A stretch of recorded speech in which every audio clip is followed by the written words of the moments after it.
I'll do my best to address it anyway.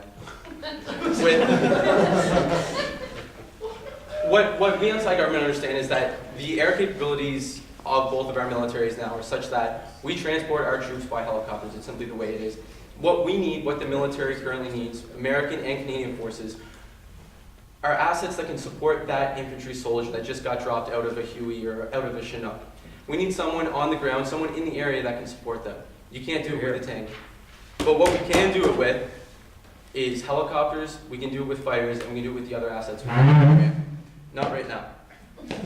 So, now I'd like to carry on with my proportional force argument, because clearly you can't use a tank in a modern battlefield. It doesn't work. It doesn't fit into the piece. If you've got lines on a battlefield that are nice and pretty and you're fighting a conventional war, yeah, you may be able to use a tank there. But the simple fact of the matter is that the modern war and the modern battlefield, though, that does not exist. So, proportional force. Go ahead. So, are you saying if for some reason we felt it necessary to go in Syria, we can guarantee that we wouldn't be fighting a conventional war against modern technology? And that's excellent, because it's true, the Syrians have modern technology. But what did we show in Libya, ladies and gentlemen? Let's use the example of Libya, because I'm very proud of what my Royal Canadian Air Force did in Libya.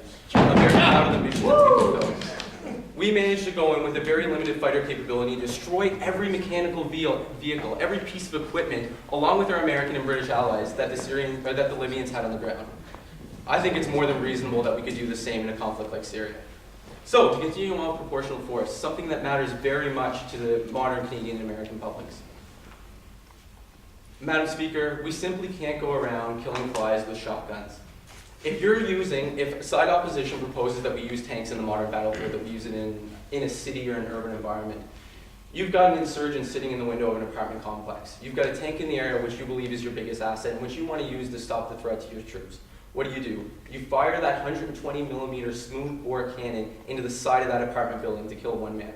That's not proportional force, ladies and gentlemen. What that is not only causing unnecessary civilian deaths and damage, but also incurring a cost on us. Because if you look at the modern battlefield, not right now, if you look at the modern battlefield, we are often responsible for fixing the damage that we cause. Because we are modern, great Western countries, and that's our responsibility.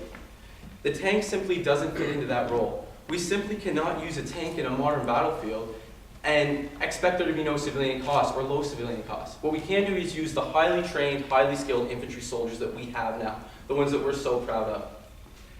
So, with proportional force, it simply doesn't exist with a tank anymore. You're not going to use 60 tons of armor to take out one guy with an AK-47. It doesn't work. You're going to incur, sit down please, you're going to incur too many costs on the local populace, too much collateral damage, something that we, as modern Western governments, simply aren't okay with. So, let's look at what we've come up with so far. We've proven that air superiority will beat a tank any day. We've shown that the role of armor is now obsolete, which is what this debate comes down to. They're simply not used in a modern battlefield. Although it would be nice to keep them in the toolbox, like it would have been nice to keep legionnaires, like it would have been nice to keep the cavalry, like it would have been nice to keep battleships, it's simply not a reasonable option for today's modern military. And last, we show that the cost of tanks is just too high, both from a human life point of view and from a sheer financial cost point of view. It simply doesn't make sense for the cost that we incur on ourselves or the cost that we incur on the country that we're currently going to be operating in. So, for these reasons, and for the fact that side opposition's arguments have clearly fallen thus far, we on side government know that the main battle tank is obsolete. Thank you.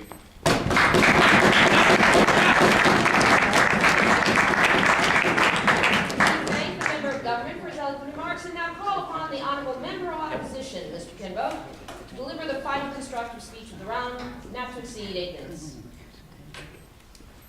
I'd like to thank everyone for coming here, our esteemed guests and our honorable members of government. I've competed in a lot of debates, and I think I don't remember all of them, but I remember the friends I've made, and that is what this is all about. But moving on to these arguments, I think we can look at side government and say, sometimes we don't need tanks. Whereas on side opposition, it becomes clear, but there are lots of other times when we do need tanks. And what we want you to remember going into this speech is, yes, if we could choose our battles, then maybe we wouldn't need tanks. But in the early 2000s, guess what? We didn't know we were going to Iraq, we didn't know we were going to Afghanistan, and we didn't know we would need tanks to bring down the regime of Saddam Hussein. So moving on to some of what Nathan has brought forward and what I think is going to stand very strongly for our side. So firstly, Nathan brings up this idea of on the strategic level we need tanks. And so what we hear from side government is that, well, air power is more frightening, so therefore we don't need tanks. Well, firstly, what if the enemy has anti-aircraft weapons, as Syria does? Do we need a tank then? And also, in their very definition, they define a tank as a weapon needed to take down a tank.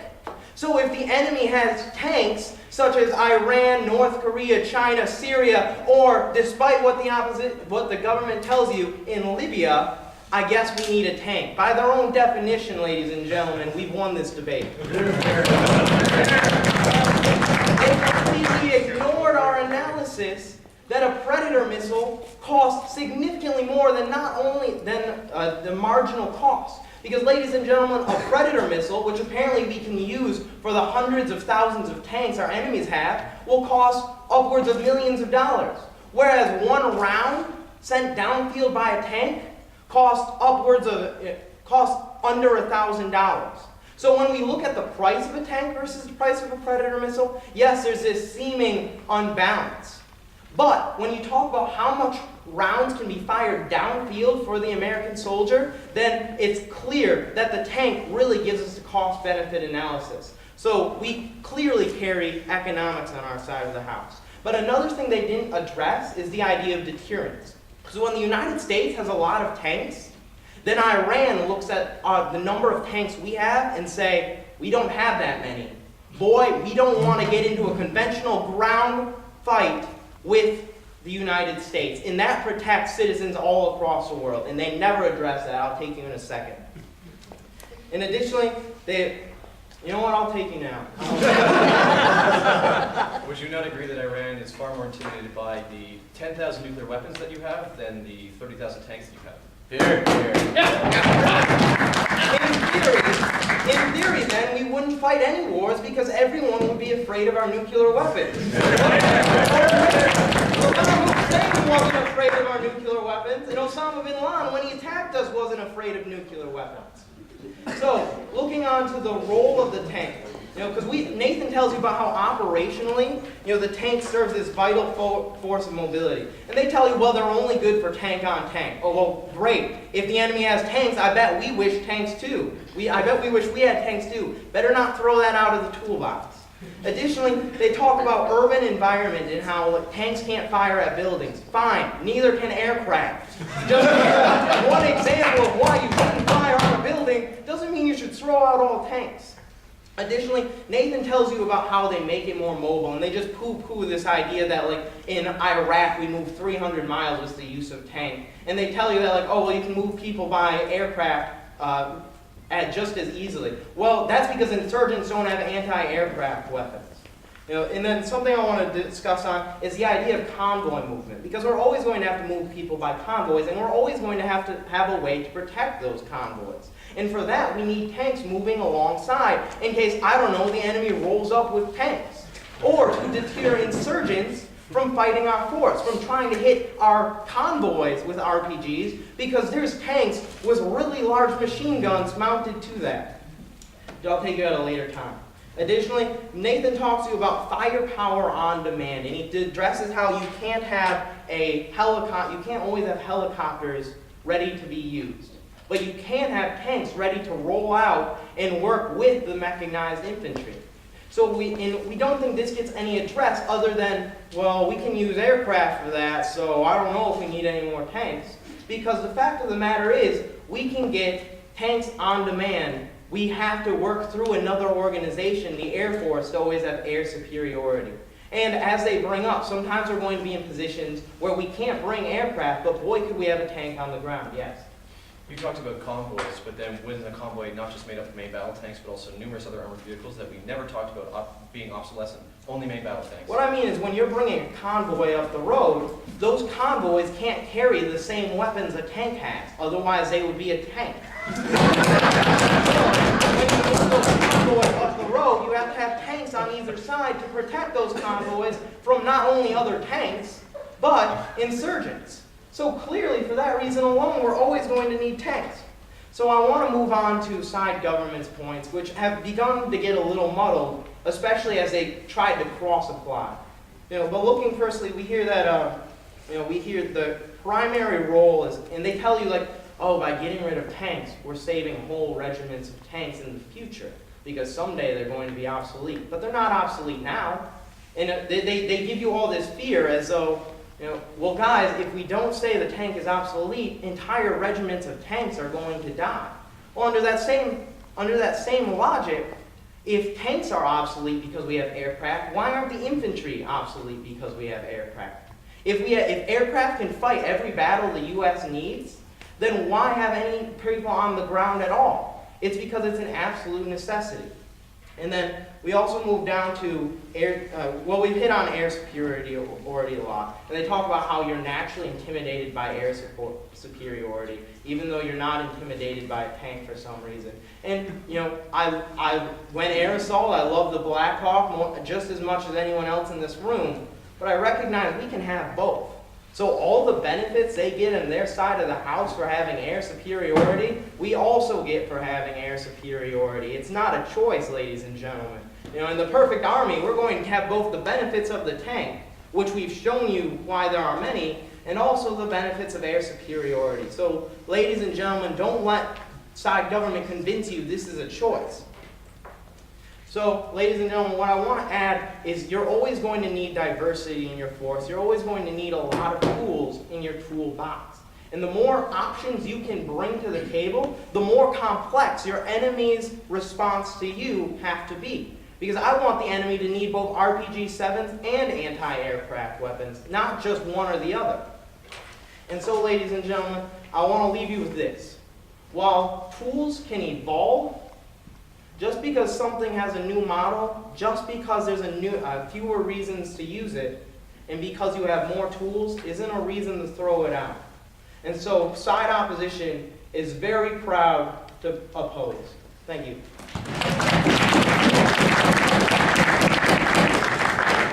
Thanks, member of opposition, for his eloquent toolbox-related remarks, and now call upon the leader of the opposition, Mr. Mayo, to deliver the first rebuttal speech of the round, not to exceed 4 minutes, reminding him that while new examples are welcome, new arguments are not.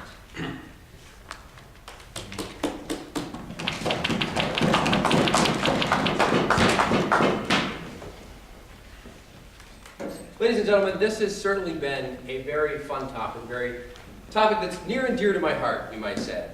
But at the end of the day, what does side government give you? They give you one thing less than we have in the status quo. At the end of the day, the opposition in defending the status quo offers you more tools in your toolbox, tools that evolve over time. Unlike the Roman legionnaire, I refer to the World War I infantrymen. The infantrymen of today look substantively different. And the infantrymen of World War I look substantially different than the infantrymen of perhaps the American Revolution or sometime earlier on the European continent. So I have 3 main questions today that I think we're going to have to answer in order to determine whether or not we should throw away the hammer. The first question is, do costs negate benefits? Because they did a good job of pointing out that there are costs, there are limitations to the tank. But I would submit to you that those are non-unique harms. So in the sense that they exist with other weapon systems that also have constraints, that also have high costs. The same arguments they make to eliminate the tank can be argued to eliminate the plane, the infantrymen, any number of other things. Let me tell you how. So the 2 main constraints they talked about is the resupply. My partner points out on a point of information that we can now resupply by air. You see, as things evolve, as combined arms evolve, we're able to better make sure our vehicles are functioning. But the fact that tanks need to be resupplied is not a unique harm, because aircraft also need to be resupplied with fuel. There are other problems with that. So they talked about limited applications. They make a very good point that it might be a bad idea to shoot a lone insurgent in a populated urban area with a 120 shell. By the same token, it's probably a bad idea to launch a missile at it, perhaps, or a plane strike. The exact same arguments cross-apply. The limitations on tanks are some of the same limitations on aircraft. And by that argumentation, we should certainly get rid of nuclear weapons because they're really bad for taking out one lone insurgent and an apartment. So, inasmuch as we disagree with that, we're going to point out that the limited applications don't show that there are no functional uses, no real value. Which leads me to the second question. Do we choose our enemy's fighting style? The answer is no. So whether we're fighting an insurgency, to get in there, a lot of times there's an initial invasion. And that initial invasion requires knocking out conventional ground forces. And it might perhaps just be a full-out conventional fight, like could end up happening if we, for some reason, found the need to go into Syria. Because whereas Libya might not have had a lot of good anti-air assets, so we were able to just own the skies, Syria perhaps does, or any number of other enemies. So then you have to use combined arms. You have to pull out the multiple tools in the toolbox. You have to knock out their power. You have to use that operational mobility, which leads me to the third question. So if we're engaged in conventional war, do tanks have unique benefits? And I think the answer is absolutely yes, for all of the reasons we mentioned. We talked about a credible deterrence, a deterrence that you can actually afford. They talked about nukes. Nukes aren't a credible deterrent in many contexts, because people know if we're annoyed with you, we're not going to drop nukes on you. However, if you have weaponry that has the capacity to engage with an enemy in a conventional war, I submit that they might be more afraid of that, because they know that we, as the West, have a precedent of engaging in conventional war with forces that undermine our values, who threaten their own people, any number of ways in which they challenge our view of the world. The third, and under this idea of conventional war, I point out that war becomes more mobile once you have more mobile units. The wars don't get bogged down. We don't see trench warfare because, in large part, the battlefield is a more fluid and dynamic place because of assets that are highly mobile, like the tank. That's the benefit in conventional war. And at the end of the day, the tank has unique capacity because an M1 Abrams has the capacity to drive down the road at 25, 30 miles an hour, engage a target, driving the other way down another road 3 kilometers away in the dark and the rain, and hit it with one shot. Because that's the precision of those weaponry. That's the precision of the math. The computer does the math problem, the tank barrel adjusts, you hit the target. It's a very precise weapon. It serves a very unique and powerful function. And at the end of the day, as long as we have these tools in our kit, which serve a unique and powerful function, we should keep them in our kit. We should use them when need be. And by the way, if you're going to put me on the battlefield, send me in a tank. Thank you very much.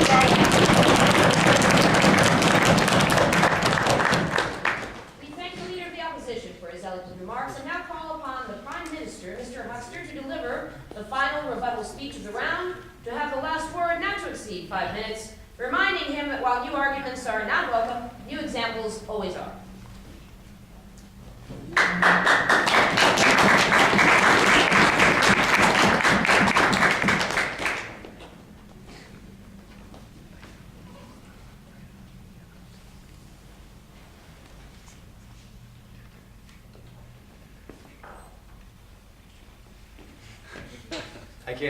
I can't see very well people if I have my glasses on, so I'm staying on so I can see better. I agree well though. You know, I can't tell you what's going to happen tomorrow. I can't. I can't tell you what's going to happen in the next few hours. I can't. I know the world's going to change. I know it's going to be different than it is right now. But what I can tell you is the choices that we make right now have an impact on the future. And the choice not to do something is usually worse than the choice then to do something. So what we're proposing right here as the government is we're actually saying, we know that there's a problem and we're here to fix it. What the opposition is saying, we know there's a problem and we kind of like it enough that we're just going to keep it right where it is. So what we'd like to say is we've talked about the cost of armor. We've talked about the cost to these countries. And we talked about cost a lot. And they said, you know what, we should really keep as much as we can in our toolbox. And this is not a new point, and this is just an added fact. There's something called sequestration.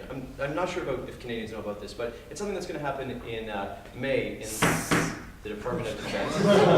And what it is there are going to be a massive cuts to the American defense budget. They're going to cut probably a third of their civilian staff. They said they'd like to include as much as possible in their toolbox. Well, ladies and gentlemen, a toolbox is a selective thing. I don't know about you, but when I go to Home Depot, there's about 1,000 tools right there. My toolbox is about this big. I can't have all those tools. At the end of the day, you have to make a choice. And the choice is this. I chose the move for progress. I chose the move that what we're arguing for today is the idea that if we don't change, we stagnate to die, and we stagnate today, and we'll die tomorrow. We can't grow overconfident, ladies and gentlemen. This debate has been about, the role of armor, the role of the main battle tank, but not more than that. It's the role of Western civilization. It's the role that we play as a dominant power. It's the role the United States plays. It's the role that Canada plays. And what we are choosing right now is how we distribute force. If we distribute force in such a way that it's ineffective, that we are not good at the wars that we fight, we will lose these wars, ladies and gentlemen. I know that idea seems completely crazy. We have not lost a war in so long, we don't even know what losing tastes like anymore. The only wars that we lose are the ones that we kind of pull out of, and we say we kind of had a truce. There wasn't really a loss. What we do with wars now, ladies and gentlemen, is we go in and we beat the crap out of these people, ladies and gentlemen, because we have the force to do it. And he said at the very end of his speech, what would I like to be sent in on, ladies and gentlemen? I'd like to be sent in on a tank. Well, ladies and gentlemen, I would like to enter the battlefield without there being anyone else on there. And the Air Force is the one to do that. If there's a smoldering pile of rubble in front of me, and there was an army before, I'd not like to have tanks behind me, I'd like to have had the Air Force go in before, and I'd like to not see a single standing structure, ladies and gentlemen. I don't want there to be an enemy that existed on this earth. Bombs away, LeMay said, I want to bomb that guy back to the Stone Age, and ladies and gentlemen, let's do it! Because we have the antiquated notion that tanks are superior. Antiquated notions are what kill troops. Antiquated notions are infantrymen in the First World War. Antiquated notions are the cavalry against machine gun. Antiquated notions is battleships against aircraft carriers. It's the Yamamoto, ladies and gentlemen. We are not going to lose. Our ladies and...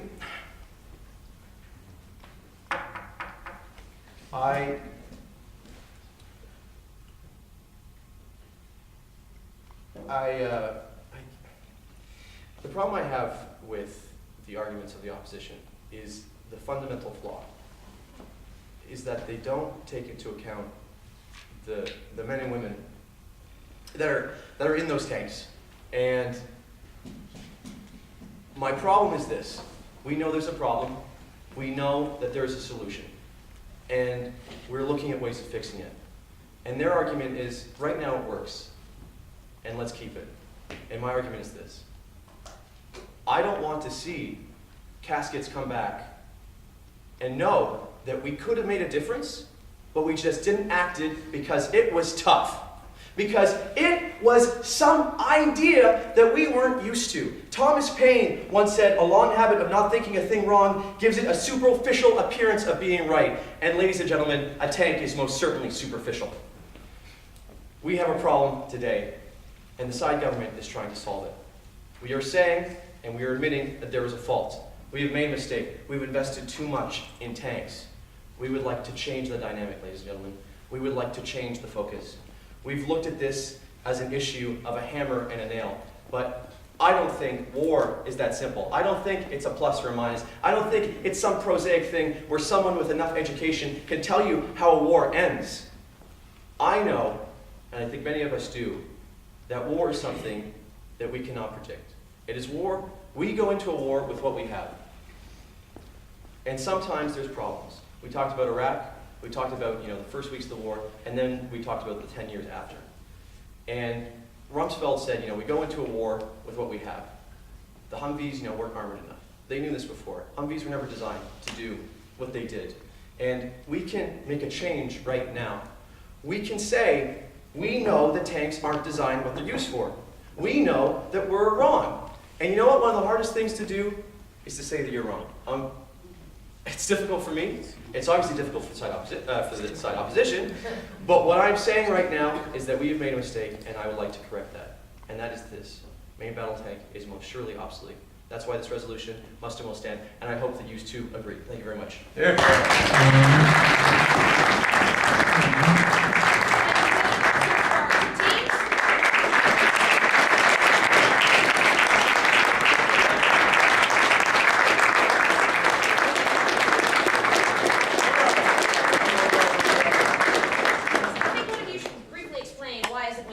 up, you put your hand on your head. Oh, if I may. Yes, please. It's old British tradition. Yeah, this is British parliamentary style, or the style of parliament.